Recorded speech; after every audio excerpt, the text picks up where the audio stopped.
Hi అండి, welcome back to our channel ST Telugu vlogs and cooking videos.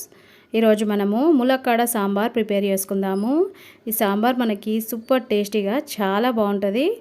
ముందుగా sambar prepare చేసుకోవడానికి నేను ఇక్కడ చూపిస్తున్న కప్పుతోటి 1.5 కప్పు కందిపప్పుని కుక్కర్లోకి వేసేసుకొని నీళ్లు వేసేసుకొని పప్పుని ముందుగా కడిగిన తర్వాత మళ్ళీ 2 కప్పుల వాటర్ వేసేసుకొని గంట పాటు నానబెట్టేసుకున్నా. పప్పు నానిపోయిన తర్వాత మళ్ళీ 2 కప్పుల వాటర్ వేసేసుకొని 1/2 టేబుల్ స్పూను పసుపు, 1 టేబుల్ స్పూను ఆయిల్, అలాగే 3 మీడియం సైజు టమాటాలను పెద్ద పెద్ద పీసెస్లా కట్ చేసి వేసేసుకొని ఇప్పుడు ఈ కుక్కర్ పైన మూత పెట్టేసి విజిల్ పెట్టుకున్న తర్వాత స్టవ్ పైన పెట్టేసి మీడియం ఫ్లేమ్లో 4 విజిల్స్ వచ్చేంత వరకు ఉడికిచ్చేసుకోవాలి. ఇప్పుడు మనము పప్పు ఉడికేంతలోపు 4 పెద్ద సైజు ములక్కాడలను తీసేసుకొని ములక్కాడల పైన ఉన్న పొట్టును తీసేసుకోవాలి. ఇలా తీసేసుకున్న తర్వాత మీకు కావాల్సిన సైజులో పీసెస్ లాగా కట్ చేసేసుకోవాలి. ఇదే విధంగా మిగిలిన ములక్కాడలన్నీ పీసెస్ లాగా కట్ చేసుకొని ప్లేట్లోకి పెట్టేసి పక్కన పెట్టేసుకోవాలి. ఇప్పుడు మనము పప్పు పూర్తిగా చల్లారిపోయిన తర్వాత కుక్కర్ పైన ఉన్న మూత తీసేసుకొని పప్పు గుత్తితోటి పప్పుని మంచిగా స్మాష్ చేసేసుకోవాలి.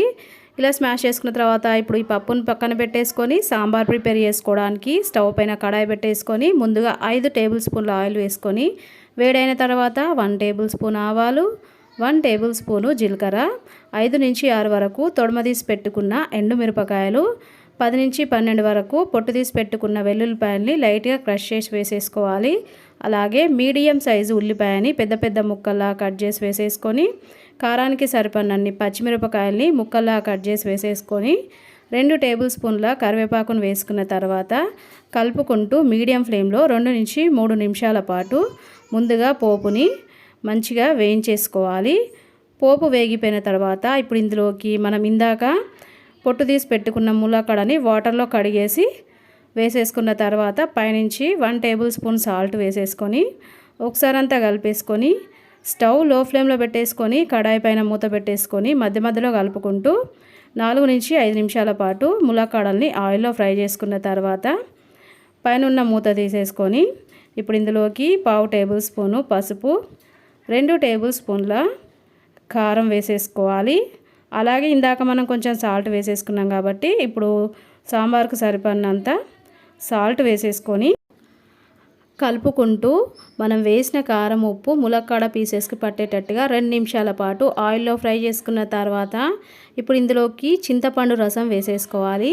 ఈ చింతపండు రసం అనేది మీరు తినే పులుపుని బట్టి చింతపండుని వాటర్లో నానబెట్టేసుకొని నానిపోయిన తర్వాత రసం తీసి వేసేసుకోవాలి. వేసుకున్న తర్వాత ఇప్పుడు ఇందులోకి మనం ఇందాక ఉడికించుకున్న కందిపప్పు పేస్ట్ వేసేసుకొని ఇప్పుడు మనము సాంబార్ కన్సిస్టెన్సీ అడ్జస్ట్ చేసుకుంటూ వాటర్ వేసేసుకుంటూ కలిపేసుకోవాలి. సాంబార్ అనేది మీరు చిక్కగా తినాలనుకుంటే వాటర్ తక్కువగా వేసుకొని అడ్జస్ట్ చేసుకోండి. కొంచెం పలచగా తినాలనుకుంటే వాటర్ ఎక్కువ వేసుకొని అడ్జస్ట్ చేసుకున్న తర్వాత ఇప్పుడు ఇందులోకి ఫైనల్గా 1 టేబుల్ స్పూన్ పచ్చి ధనియాల పొడి వేసేసుకొని మీడియం ఫ్లేమ్లో 15 నిమిషాల పాటు సాంబార్ని మరగనివ్వాలి. సాంబార్ మరుగుతున్నప్పుడు ఫైనల్గా మనము కట్ చేసి పెట్టుకున్న కొత్తిమీర అలాగే కొంచెం కరివేపాకులు వేసేసుకొని ఒకసారి మిక్స్ చేసేసుకొని స్టవ్ ఆఫ్ వేసేసుకోవడం.